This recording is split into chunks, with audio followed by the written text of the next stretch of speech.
പെരുമാറ്റച്ചട്ടം കഴിഞ്ഞാൽ വൈദ്യുതിയുടെ വില കൂടും. November കൂട്ടിയതിൻ്റെ പ്രാബല്യം June.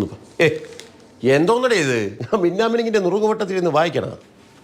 അണ്ണാ, വെള്ളം മാത്രമല്ല വൈദ്യുതി അമൂല്യമാണ്, പാഴാക്കരുത്. അത് ശരി. AC ഓഫ് ചെയ്തോ?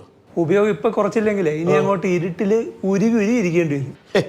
അതിന് വൈദ്യുതി വാങ്ങുന്നതിന് ക്ഷാമമൊന്നുമില്ലല്ലോ. വൈദ്യുതിക്ക് വാങ്ങുന്നില്ല പുറത്തുനിന്ന്. വൈദ്യുതിയൊക്കെ ആവശ്യത്തിന് ഇഷ്ടം പോലെ വാങ്ങാറുണ്ട്. പക്ഷേ ഫുൾ ടൈം ഇതുപോലെ എല്ലാവരും AC ഒക്കെ ഓൺ ചെയ്ത് വെച്ചിരിക്കുകയല്ലേ പുലർച്ചെ 2 മണി വരെയൊക്കെ. അതിനൊന്നുമില്ല, ട്രാൻസ്ഫോമറുകൾക്കൊക്കെ ഒരു പരിധി ഇല്ലേ ദാസാ. വൈദ്യുതി ലോഡ് കൂടിയപ്പോ ട്രാൻസ്ഫോമറുകളൊക്കെ കത്തിപ്പോയി. ആ കഥ സൊല്ലട്ടുമാ.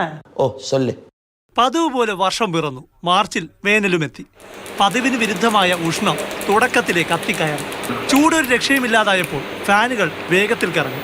AC-കൾക്ക് വിശ്രമമില്ലാതായി. വൈദ്യുതി ഉപഭോഗത്തിലെ റെക്കോർഡ് മറികടക്കൽ നിത്യ സംഭവമായിട്ടുണ്ട്.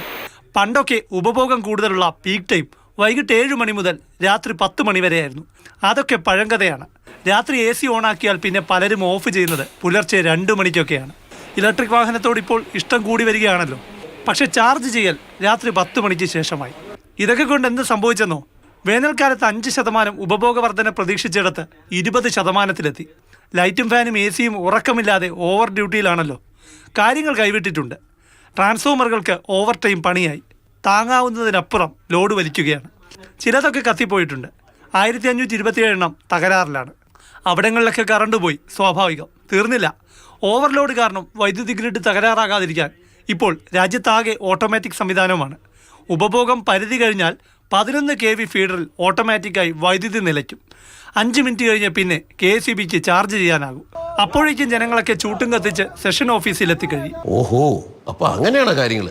അങ്ങനെയാണ് നീ ലൈറ്റ് കൂടെ അങ്ങ് ഓഫ് ചെയ്യടാ. അതാണ് നല്ലത്. നമ്മൾ ആവശ്യം കഴിഞ്ഞ് ഓഫ് ചെയ്തില്ലെങ്കിൽ സർക്കാർ അങ്ങ് ഓഫ് ചെയ്യും. അതാണ് നടക്കാൻ പോകുന്നത്. ലോഡ് ഷെഡിംഗ് ആണ്. ലോഡ് ഷെഡിംഗ് അല്ല, പക്ഷെ ഉപഭോഗം കൂടുമ്പോൾ ഈ ഓവർലോഡ് താങ്ങാൻ കഴിയാത്ത ട്രാൻസ്ഫോമറുകളുള്ള പ്രദേശങ്ങളിലെ വൈദ്യുതി ഓഫ് ചെയ്ത് സർക്കാരിന് നിയന്ത്രിക്കേണ്ടി വരും. ഈ മഴക്കാലം വരെ സർക്കാരിനും KSEBക്കും അതേ ഉള്ളൂ പോകാൻ വഴി. ഓഹോ, അപ്പൊ ഇതിന്റെ ശേഷി കൂട്ടാനുള്ള പരിപാടി ആ പണിയും കൂടി ഇതിനൊപ്പം തന്നെ അടുത്ത ദിവസങ്ങളിൽ തന്നെ തുടങ്ങും. പക്ഷെ അതൊരു വലിയ വർക്കാണ്. എന്തായാലും വൈദ്യുതി നിയന്ത്രിക്കണം, അത് മാത്രമേ ഉള്ളൂ പോകാൻ വഴി. അപ്പോൾ KSEBയുടെ ശേഷി കൂടുന്നിടം വരെ തൽക്കാലം ഉപഭോഗം കുറയ്ക്കുക, അല്ലെങ്കിൽ ലോഡ് ഷെഡിങ് വരെ വന്നേക്കാം.